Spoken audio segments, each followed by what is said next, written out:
Bienvenue dans le podcast En route vers le voyage. Je m'appelle Stéphanie et je suis une férue de découvertes, d'aventures et de voyages.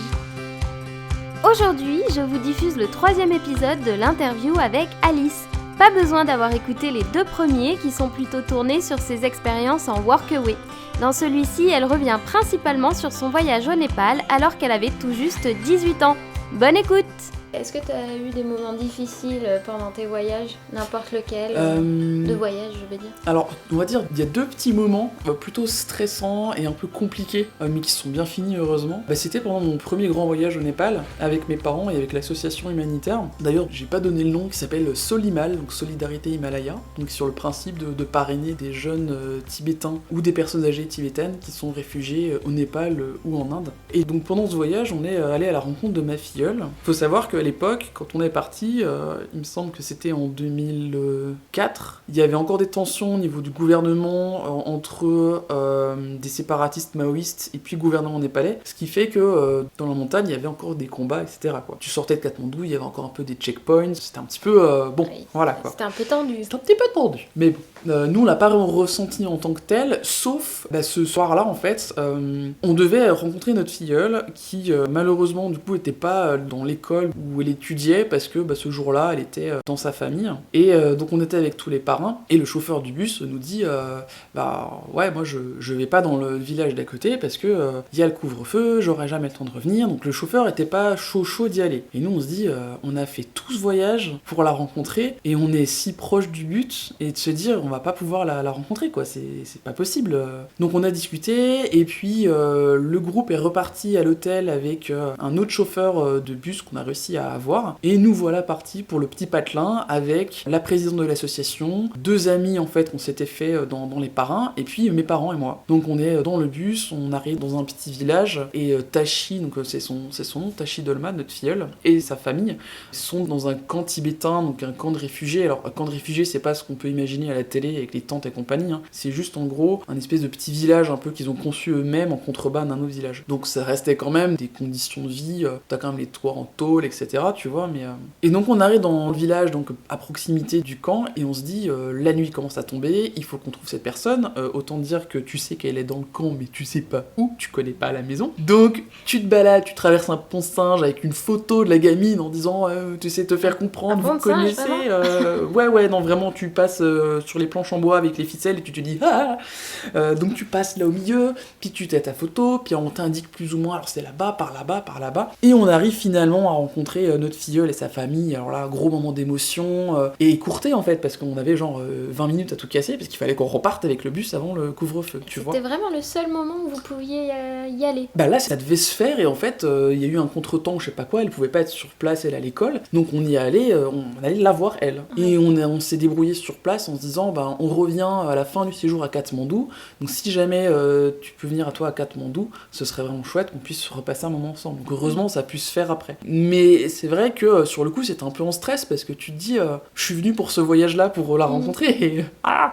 Donc on repart en bus, donc on était tout content de l'avoir vu et tout. Et le lendemain, on prenait un autre bus pour aller dans un village à quelques heures de là. Il y a 200 km, mais tu mets 5 heures. Parce que les routes, c'est pas vraiment... C'est pas ouf. Et on devait partir le matin, et donc on attend le bus, et en gros, le bus n'arrive pas, et notre responsable, donc la responsable de l'asso, arrive à joindre la compagnie, qui nous dit « Ah oui, mais votre bus, il y a eu un problème technique, il était en panne, donc on vous en a envoyé un deuxième, il arrive. » L'autre arrive, on monte tous dans le bus, donc on a pris du retard sur le départ, et donc on part avec ce bus, qui au bout de 2 heures, tu te dis si ça se trouve, c'est le même bus qu'ils ont réparé, mais ils ont pas bien réparé, puisque tu te retrouves dans un bus avec le pilote, un deuxième membre de l'équipe qui lui passe les vitesses à la main en ayant quasiment la tête dans le moteur, et tu te dis ok, et le mec il était littéralement, tu sais, à plat ventre, à passer les vitesses à la main, tu sais, il pressait sur les pédales, enfin c'était du n'importe quoi. Pourquoi C'était un peu du... Ouais, non. Donc là tu te dis, bon, je vais espérer d'arriver en vie quand même. Et le problème c'est que vu qu'on a pris du retard au départ, on est arrivé à un moment donné où checkpoint, 22h, et il y a des militaires qui te disent désolé mais la route est fermée, il y a un couvre-feu, il y a des combats plus hauts, donc vous ne passez pas. Le checkpoint réouvre à 5h30 du matin. Donc là t'es perdu au milieu de nulle part, dans un petit village perdu, t'as 15 personnes dans un bus, tu ne sais pas où dormir, tu ne sais pas où passer la nuit, c'est un peu surréaliste, tu te dis bon bah ok. On finit par arriver dans un restaurant où le gars il était adorable en disant bah oui y a pas de problème, je vous refais à manger et tout. On a dormi sur les tables du restaurant parce qu'il y avait pas de lit, enfin c'était un petit peu folklore. Wow. Et le lendemain à 5h30 nous revoilà dans le bus, pas vraiment beaucoup bien dormi. Et notre responsable qui nous dit bah voilà, on est reparti. Par contre, libérez bien l'allée centrale du bus, je veux aucun bagage dedans. Si vous entendez des coups de feu, tout le monde à plat ventre dans l'allée. Et on s'est dit, oh, elle déconne. Ok. Et non, en fait, elle déconne pas. Donc tu te dis, bah c'est-à-dire qu'en fait, alors heureusement, tout s'est bien passé. Vous avez eu des coups non, de feu non, on est passé, les combats étaient Ok. terminés, c'était là dans la nuit, mais sur le coup, t'es pas très rassuré. Toi, t'as 18 ans, tu te dis, mais qu'est-ce que je suis venu faire ici, quoi. C'était une expérience. Et c'est pas fini, parce que du coup, on arrive, donc notre point de départ de trek, on allait jusque dans la vallée du Mustang, donc première journée de trek, on était dans un lit de rivière asséché, magnifique paysage, super et tout machin. On arrive le premier soir à la frontale, parce que on avait pris un peu de retard. On passe une bonne nuit dans un espèce de lodge, dans un petit village et tout, et je sais pas pourquoi, intoxication alimentaire ou un truc, je passe la nuit la plus affreuse du voyage à vomir en me disant putain c'est pas possible, j'ai mangé un truc qui passe pas, et j'étais donc épuisé, sauf que t'as quand même 2 jours de rando de trek à faire après, et t'as pas de bus, hein, t'es en trek, t'es à pied, donc t'es en mode 5h30, 6h du matin, les parents qui disent qu'est-ce qu'on va faire, t'as une couverture de survie parce que t'as froid, parce que t'as plus de force, parce que t'as vomi toute la nuit, et là tu te dis qu'est-ce qu'on fait.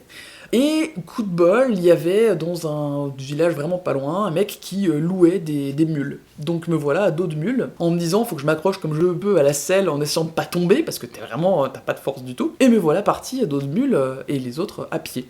Sauf qu'à un moment donné, le groupe prend un chemin et la mule elle prend un chemin différent parce qu'elle pouvait pas forcément passer. Donc là tu t'imagines, t'as 18 ans, t'es au milieu de nulle part au Népal avec un mec que tu connais pas sur le dos d'une mule. Il y a plus personne avec toi, et tu te dis, je vais où et je fais quoi? Donc là, c'est le petit moment de stress qui monte, que tu te dis, alors, j'ai mon bac dans 2 mois quand même, je voudrais rentrer pour le baser. Tu pensais à ça à ce moment-là? Non, mais sur le coup, tu pensais surtout à accroche-toi à la selle, ne tombe pas, ne tombe pas. J'aimerais revoir mes parents à un moment donné, je ne sais pas où ils sont, je ne sais pas ce qui se passe. Heureusement, ça, le détour a duré peut-être, je sais pas, une bonne grosse demi-heure, mais pendant une demi-heure, t'es pas serein quand même. Tu vois, tu te dis bon, voilà.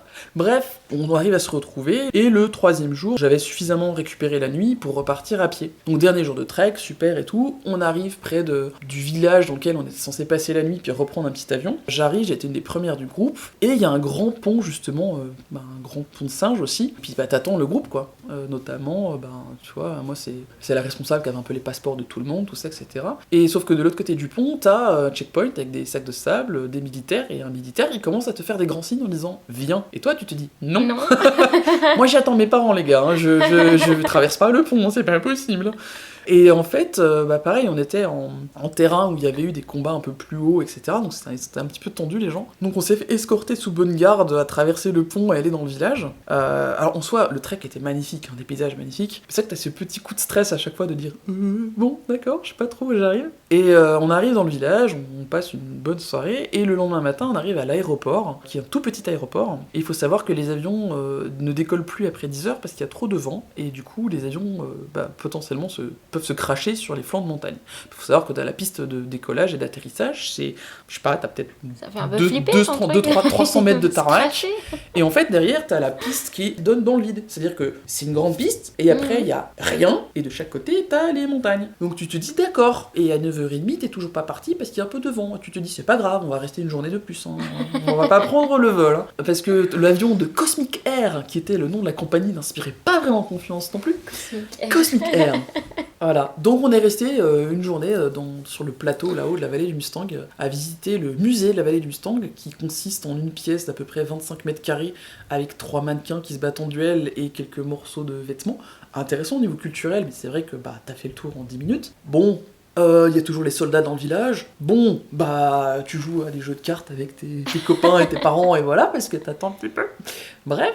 Et du coup, on est reparti. Le lendemain matin, on a pu prendre notre avion, qui pareil, t'as 20 minutes de vol pour redescendre, qui sont 20 minutes où tu serres les fesses très très fort, puisque quand tu arrives en fait dans l'avion, t'as l'hôtesse de l'air qui te distribue des petits morceaux de coton pour mettre dans tes oreilles, et les bagages ils sont un peu genre partout quoi, dans l'allée, y a pas vraiment de compartiment de bagages quoi, c'est un peu c'est un peu roots quoi, tu vois, et tu te dis oh là là mais ok où est-ce que je suis, mais en vrai c'est des souvenirs sur le coup où t'es pas serein, mais après en fait tu t'en rigoles parce que tu dis c'est tellement folklore que c'est génial. C'est génial à raconter. Mais c'est assez fou. C'est pareil quand tu visites et quand tu voyages dans des pays qui sont pas aussi développés que l'Occident, parce que le Népal c'est un des pays quand même qui est relativement pauvre, bah faut t'attendre aussi à avoir un peu d'expérience un peu comme ça sortie de nulle part. Mais c'est vrai que c'était un peu surprenant et un peu surréaliste quoi. Vraiment mais par contre on a vécu des moments magnifiques à être dans un temple bouddhiste, à assister à une espèce de cérémonie avec les gongs qui résonnent et les prières, et là tu te sens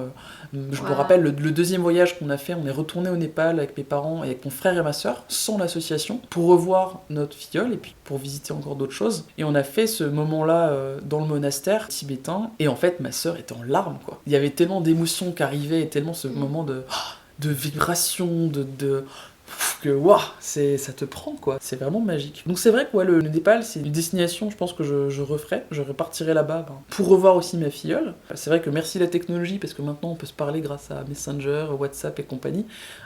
Au tout départ on écrivait des lettres, et c'est vrai que le temps on va dire d'envoyer une lettre et de recevoir les réponses, il y a 2 mois qui s'écoulent quoi. Que là c'est instantané, c'est quand même bien. Et magique. C'est magique. Et ce qui est magique aussi, c'est qu'on a vraiment créé des liens forts, puisque notre filleule, en fait, tu parraines les filleuls jusqu'à ce qu'ils passent à peu près l'équivalent du bac, entre guillemets, là-bas. Et nous, on avait vraiment envie de continuer à l'aider. Du coup, on a continué quand même à l'aider dans ses études un peu supérieures. Et on est resté en contact. Mes parents sont repartis la voir. Ils avaient fait un petit tour d'Asie. Donc, ils l'ont revue. Elle est maman. Elle a 2 enfants. Donc, voilà, on a quand même ce côté de... on se revoit, on discute, on s'envoie des petits messages... on a vraiment un lien qui est assez fort quoi. Donc voilà, en petits souvenirs les petits souvenirs un petit peu du Népal qui sont assez géniaux et assez on avait une petite course de taxi aussi qui nous avait un petit peu pas inquiété, mais bon, on avait des temps de voiture parce qu'on était 5 dans la famille, donc on pouvait pas tous rentrer dans la même voiture, et on rentrait de nuit dans notre petit lodge, et en fait les 2 chauffeurs taxi avaient, je sais pas, décidé de se faire la course et de déconner, sauf qu'on est pareil encore une fois sur des routes qui ne sont pas vraiment des routes, où il y a un peu des nids de poules. Donc en fait tu t'accroches très fort à la voiture en te disant t'es dans l'équivalent d'une petite Fiat 500, hein. C'est des petites voitures qui sont pas très solides, il n'y a pas vraiment d'amortisseur non plus, et là tu te dis ok, quand est-ce que je vais arriver à l'hôtel, parce que je sais pas trop si j'arrive à l'hôtel. C'était nous on n'arrêtait pas de dire au pilote genre slow please, mais c'est rigolo, voilà. Et t'as quoi comme souvenir du Népal à part J'ai des superbes souvenirs. J'ai la deuxième fois qu'on est allé au Népal, volontairement on avait pris un guide pour faire un trek dans la vallée de Katmandou, qui est vraiment très très étalé, et c'était un guide qui parlait français aussi, donc c'est quelqu'un, donc c'est un Népalais qui connaissait vraiment beaucoup de choses, et on a appris énormément de choses sur l'hindouisme, sur le bouddhisme, sur la culture là-bas, l'architecture, tout ça, les temples. Et ce qui était chouette, c'est que on est resté une soirée à dormir chez l'habitant, parce que ça faisait vraiment partie aussi du petit trek qu'on faisait, et donc on est arrivé dans un petit village où t'es à l'entrée du village, je me rappelle, il y avait un forgeron qui était en train de créer ses outils, il y avait des poules partout, il y avait des vaches, il y avait un petit peu de tout, et on est resté chez l'habitant, donc pareil, t'as pas l'électricité courante, donc tu te retrouves à préparer la cuisine au coin du feu, à faire un petit peu des choses, à dormir dans une petite bâtisse avec un toit en tôle, où tu te fais réveiller par les poules le matin, tu sais, à 5h, t'entends des petits trucs comme ça qui font... Et tu dis, qu'est-ce que c'est que ça ? C'est les poules. Voilà. Non, puis c'était vraiment magique parce que c'est des gens qui sont pareils, qui vont toujours essayer de te filer un coup de main. On a croisé des gamins sur le chemin. Et pourtant, ils ont rien. Et pourtant, ils ont rien. C'est ça. Ouais. On a croisé des gamins sur le chemin qui rentraient de l'école et qui étaient tout contents de nous accompagner. Et le moment où on s'est retrouvés face à face avec un buffle au milieu du chemin, et on s'est dit, on fait quoi ? Et là, t'as le gamin qui a 8 ans, qui est comme 3 pommes, qui fait pas de problème, et il y va, il te le chope par l'anneau au niveau du nez, et il te l'emmène, et tu dis, wow, ok, d'accord. Waouh, ok. Ouais, non, des moments de complicité avec les gamins, des moments voilà, d'émotion, parce qu'on a revu du coup notre filleule, donc on est reparti dans le petit patelin, le petit camp où elles étaient, avec sa famille, et du coup on a rencontré la grand-mère, on a appris à faire les momos, c'est des petits raviolis tibétains, donc on a cuisiné les momos avec la grand-mère, puis nous on était la famille complète, si tu veux, donc on avait toute la famille complète, il y avait sa famille complète aussi, et ils étaient tout contents de nous accueillir chez eux, et ça devait être c'était chouette, ouais. tellement, mais en termes d'émotion, c'est waouh, c'est magique. C'est vraiment magique. Ouais, des très très très bons souvenirs. Vraiment, on était restés 2 semaines, une vingtaine de jours, et vraiment des très très beaux souvenirs. Et comment c'est venu à tes parents de faire ce parrainage? Alors c'est très drôle, notre médecin de famille était un parrain de l'asso et il nous en a parlé des tours comme ça parce qu'on discutait beaucoup. Et on s'est rapproché de l'asso, on faisait partie un petit peu, il y avait une vente qui avait lieu tous les automnes avec justement l'artisanat tibétain et on a rencontré d'autres parrains et une année on s'est dit allez on y va, on fait le voyage, voilà. Ah, une autre petite anecdote un peu rigolo de mon premier voyage au Népal, c'était sur le retour pour le coup, j'ai acheté une guitare au Népal qui sonne très très mal, que j'ai fait signer à tout le groupe avec qui on voyageait pour avoir un souvenir aussi. Et je me suis retrouvée avec cette guitare à ramener dans l'avion. Et il faut savoir que pour aller au Népal, pour atterrir à Katmandou, tu passes forcément par Abu Dhabi. Et nous voilà à l'aéroport d'Abu Dhabi, entre 2 avions. Tu arrives à la douane et j'avais ma guitare. Et t'as 2 militaires aussi, genre armés, tout ça, qui viennent, ils voient la guitare, ils disent ah, guitare. Tu fais oui, play. Now. Non. Ah, il faut que je joue maintenant. Et là, tu te dis, bon, il y a 2 soldats armés en face de moi, ils veulent jouer la guitare. Bon, bah d'accord. Et tu te retrouves à te dire, qu'est-ce que je vais jouer? Donc imagine, t'es dans un aéroport en train d'attendre la suite du groupe qui se fait valider les passeports. Et là, tu as avec ta guitare à faire dans la jungle, terrible jungle. C'était folklore aussi comme souvenir. J'avoue, Mais pourquoi? Pourquoi? Je ne sais pas. Je ne sais pas pourquoi, mais c'était drôle. Voilà. Non, il y a pas franchement. J'ai jamais eu de choses qui sont vraiment mal passées, mais tous les petits trucs un petit peu comme ça, ou comme je t'avais raconté, cette fameuse balade irlandaise qui s'est transformée en rando de 30 km, où le retour, on s'est retrouvé dans des fougères qui nous arrivaient à hauteur de notre tête, avec des mouches de partout, à se dire mais il est où le chemin, on trouvait pas le chemin, ça descendait super raide, on s'est dit on va se vautrer, c'est pas du tout ça, faut retourner sur nos pas, la nuit commençait à tomber, on s'est dit mais jamais on va s'en sortir, tu vois. Donc, mais j'ai jamais été inquiété. Genre, j'ai jamais eu vraiment de moment de dire faut que je sorte de là, quoi. Tu vois. Mais c'est tous des petits moments un peu comme ça. En plus, c'est des moments que tu te rappelles aujourd'hui et que tu racontes comme si c'était un petit truc, quoi. Ouais. Bah, j'avoue, le Népal à 18 ans t'emmène pas large quand même. Bon, après, à la suite, quand t'es plus adulte, tu relativises aussi. Donc, t'as plus conscience des risques et tu sais aussi tes limites. Donc, t'as quand même possibilité de plus, on va dire, équilibrer et manager tes réponses émotionnelles et psychologiques face à quelques obstacles. Ok, donc ouais, non, pas de truc trop compliqué, ça va. Non, vraiment... Non, mais pas trop le compliqué. Népal, c'est quand même pas anodin comme destination, C'est pas anodin, et vraiment pour un premier voyage, je pense que j'aurais pas rêvé mieux, parce que t'es vraiment à la rencontre d'une autre culture, d'une autre philosophie de vie, d'une autre... Comment ils vivent là-bas? En fait, alors c'est... Moi, si tu veux, c'est un peu compliqué dans le sens où on était vraiment partis pour rencontrer nos filleuls tibétains qui sont au Népal. Il faut savoir que les Tibétains, ils ont tous fui en fait le Tibet à cause de l'oppression chinoise. Donc il y en a beaucoup quand même qui ont traversé l'Himalaya pour venir au Népal.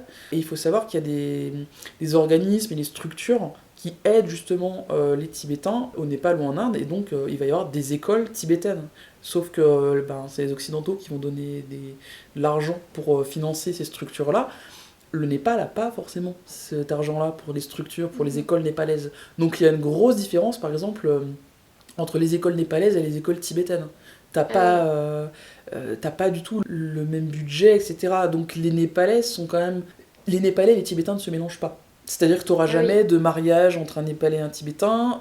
C'est très compliqué pour un Tibétain de trouver du travail, sauf si tu as un ami tibétain qui a déjà trouvé un travail, parce que pareil, c'est un petit peu compliqué.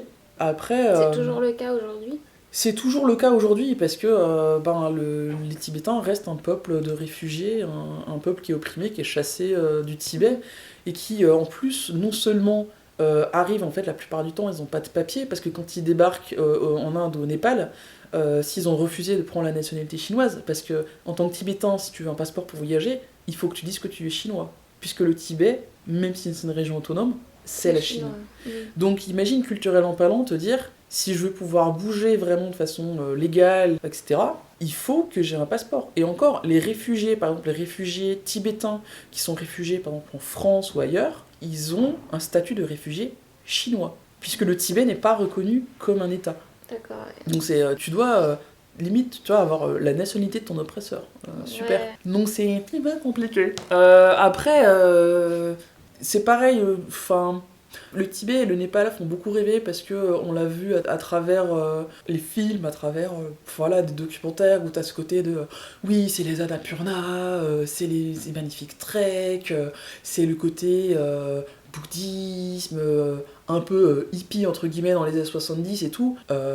Non, en fait, faut se sortir cette image-là dans le sens où effectivement, si tu restes à Katmandou, dans les quartiers très touristiques, c'est des quartiers très touristiques, tu marches 200 mètres, t'arrives dans le vrai Katmandou et tu vois que le niveau de vie est pas le même et tu vois que c'est pas du tout la carte postale entre guillemets qu'on t'a vendue, quoi. C'est pour ça aussi qu'on est parti avec l'association. Je serais pas parti à Katmandou moi-même en visite touristique si j'avais pas connu vraiment voilà, des gens qui habitent là-bas C'est complètement différent du coup ouais, d'avoir des locaux qui te guident aussi. c'est ça. Et c'est vrai que ça reste compliqué parce que les Tibétains qui traversent l'Himalaya pour se réfugier en Inde ou au Népal, c'est encore maintenant. Il y en a beaucoup qui imaginent que oui, c'est dans les années 70-80. Non, c'est toujours le cas aujourd'hui. Il y a toujours des problématiques de passeurs, des problématiques de passeports plus ou moins achetés, trafiqués si tu veux bouger. Enfin, ça reste très très compliqué pour un Tibétain de quitter le Tibet pour essayer de trouver une vie meilleure ailleurs, en fait. C'est pas facile pour eux, ouais. Non, c'est vraiment pas facile pour eux. Après, ça reste une culture que t'as vraiment envie de découvrir parce que ils ont tellement une autre approche justement de la vie, de la mort, de plein de choses. Et c'est très enrichissant de pouvoir partager ces moments-là. Ouais, comment ils voient la vie, eux. Alors, ça dépend vraiment des gens. C'est-à-dire, je ne peux pas faire de généralité non plus, mais déjà, le prisme de la religion, du bouddhisme, de l'hindouisme est quand même assez présent. Donc, on est quand même sur quelque chose de très spirituel. On a ce côté d'avoir plusieurs divinités, qu'on va prier pour plusieurs choses différentes. On a aussi tout ce qui est réincarnation. On a aussi... c'est une autre approche que l'approche très occidentale, très matérialiste, très culpabilisatrice. Tu vois, tu regardes voilà, les religions, par exemple le catholique, etc. On est quand même beaucoup dans le côté de il faut se repentir, des choses comme ça. Et là-bas, il y a une espèce d'harmonie qui se fait, même au niveau, tu vois, de l'harmonie avec la nature. Ils sont très respectueux des animaux. Paradoxalement, le respect de la nature, ils ont du mal dans le sens où quand tu vas dans des petits villages et trucs comme ça, il n'y a aucun problème. Plus tu vas dans les villes un petit peu, plus en fait, tout ce qui est écologie, ils connaissent pas parce qu'ils n'ont pas les infrastructures pour. Moi, quand je suis parti la première fois à Katmandou, ce qui m'avait surpris, c'est que tu as le gouvernement, certes, mais il n'y a pas de service public. Il n'y a pas de poubelle. Il n'y a pas de... Pas de poubelle, comment il n'y a pas de gestion des déchets, par exemple. Et donc, ils jettent tout par terre. Donc, t'as des tas d'ordures des fois dans des coins qui se font une espèce d'équivalent de déchetterie entre guillemets, mais il n'y a pas de gestion des déchets. Et c'est parce qu'il y a des écoles aussi qui sont créées par les occidentaux et parce qu'il y a des programmes occidentaux qui sont là pour t'expliquer qu'il ne faut pas jeter par terre, qu'il y a des trucs qui se recyclent, etc., que ça commence un peu à bouger, mais ils n'ont absolument pas les moyens. Et après, c'est pareil. L'infrastructure de toute L'infrastructure façon, là dont je te parle, c'est quand même une infrastructure qui date d'il y a 20 ans. Donc, j'espère qu'en 20 ans ça a évolué. Je sais pas, je suis pas retourné au Népal, je peux pas te dire, mais c'est vrai que dans la culture, c'est pas quelque chose qui est ancré, quoi. Par contre, dans les villages, en fait, tout ce qu'ils produisent eux et qu'ils font, il n'y a pas de plastique. Ouais, donc pas besoin. Par contre, ce que tu retrouves, et moi ce qui m'avait marqué aussi, c'est que tu vas dans n'importe quel petit village au fin fond de la montagne, etc., tu trouves du coca. Parce que les occidentaux, ils viennent faire du trek. Donc il faut qu'ils aient leur bouteille de Coca-Cola. Et c'est ça qui pollue aussi. Mais pourquoi ils le mettent par terre? C'est ça le problème. Les occidentaux. Aussi. Pourquoi les occidentaux le mettent par terre? Parce qu'il n'y a pas de poubelle, il n'y a pas de truc de verre. Donc quand t'es dans un village, que t'es en trek, etc., soit t'emmènes tes déchets avec toi parce que t'es responsable, et puis t'attends d'être dans une ville un peu plus grande potentiellement pour trouver des trucs. Soit tu te dis, je me charge pas, et en gros, oui, normalement, mais bon. Mais il y en a qui le regarde le tourisme de masse qu'il y a à l'Everest. Oui. Il y a des que les gens, en fait, ils viennent pour dire j'ai fait l'Everest, ils se font déposer en hélicoptère. En fait, c'est les Occidentaux qui polluent, qui amènent tout ça. Et c'est dommage parce que... C'est pareil qu'ils retrouvent des bouteilles d'oxygène en haut de l'Everest, des trucs comme ça, non? Mais ils retrouvent plein de choses. C'est parce que ils les gens sont... pas avec. Parce que les Occidentaux sont... j'ai fait mon challenge, j'ai gravi l'Everest. D'ailleurs, je vous encourage à regarder ce super documentaire qui s'appelle 14 Peaks, qui est un documentaire sur un Sherpa népalais qui s'est mis le challenge de... franchir les 14 sommets les plus hauts du monde en 7 mois. Le record, c'était 7 ans. Et lui, il a dit, je le fais en 7 mois. Alors, c'est quelqu'un qui est hors du commun. Quand tu vois vraiment la vie de ce gars-là, le parcours qu'il a, les capacités physiologiques qu'il a, tu te dis, waouh, ok, d'accord, c'est pas donné à tout le monde. Par contre, grâce à lui, c'est lui qui a fait la photo très célèbre où il est au sommet de l'Everest et il fait une photo de la queue d'alpinistes qui sont derrière et qui attendent de monter. Et cette photo, elle a fait le tour du monde, dans tous les médias, et là tu te dis, ah ouais, d'accord. Ouais, on en est à là. On en est à là. Parce qu'on a aussi ce qu'on appelle le tourisme de la dernière chance, parce que malheureusement, avec le réchauffement climatique, avec plein de choses, il y a de plus en plus d'endroits qui sont voués à disparaître, et c'est faut absolument y aller avant que ça disparaisse, sauf qu'en faisant ça, tu le fais disparaître plus vite.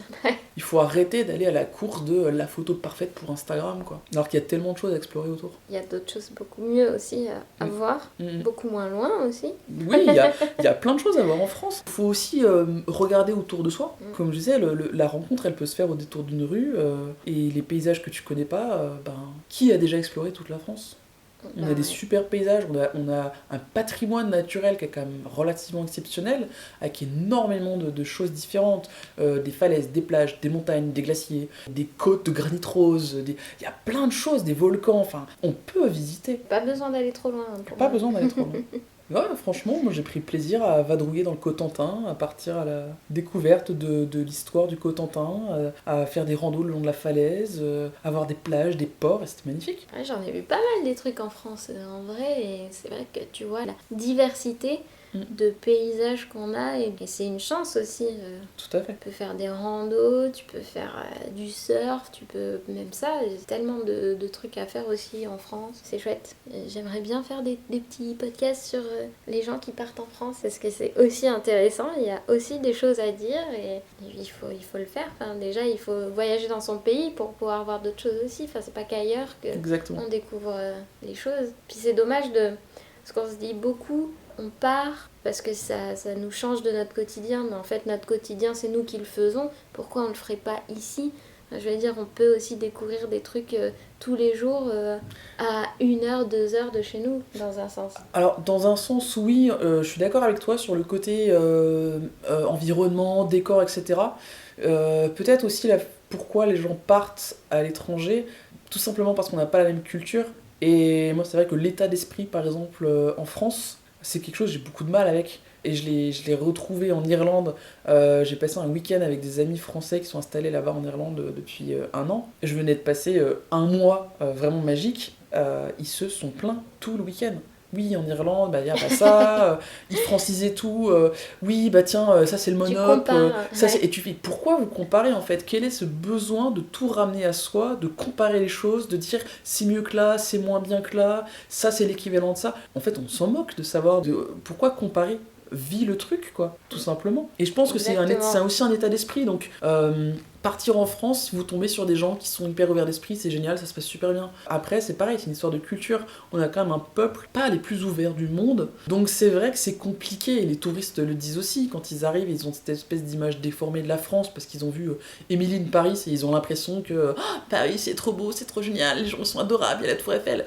Ils redescendent très très très très vite. Et les Français, on a du mal à les approcher, il faut dire ce qu'il y a. En termes de contact, c'est compliqué par rapport à d'autres cultures. Mais on va avoir d'autres cultures où, par exemple, c'est aux États-Unis, les gens vont être hyper gentils, ils vont t'ouvrir les bras en mode genre ouais, c'est génial et tout, mais ça va être hyper superficiel. Moi, les rencontres que j'ai pu faire, par exemple, aux États-Unis, tu vis le moment présent, c'est génial, c'est top, mais arriver à vraiment connecter et à vraiment créer une relation avec quelqu'un, à se faire des amis et tout, waouh, pas facile. C'est pas facile.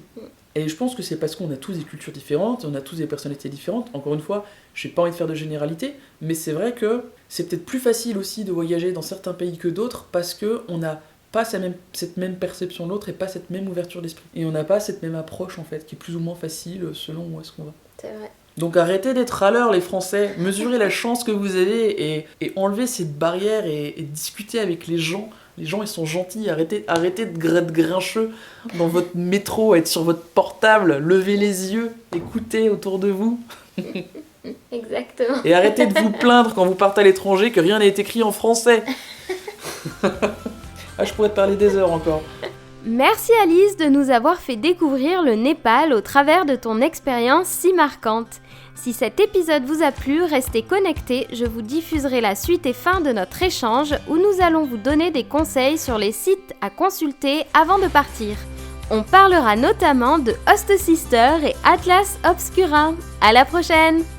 Si cet épisode vous a plu, vous pouvez liker et vous abonner sur votre plateforme favorite. Spotify, Deezer, Apple Podcasts, Google Podcasts. Et parlez-en autour de vous, partagez, c'est le meilleur moyen de le faire connaître au plus grand nombre. Vous pouvez retrouver les photos et vidéos de l'interview du jour sur mes réseaux sociaux En route vers le voyage, sur Instagram, TikTok et Facebook. À très vite!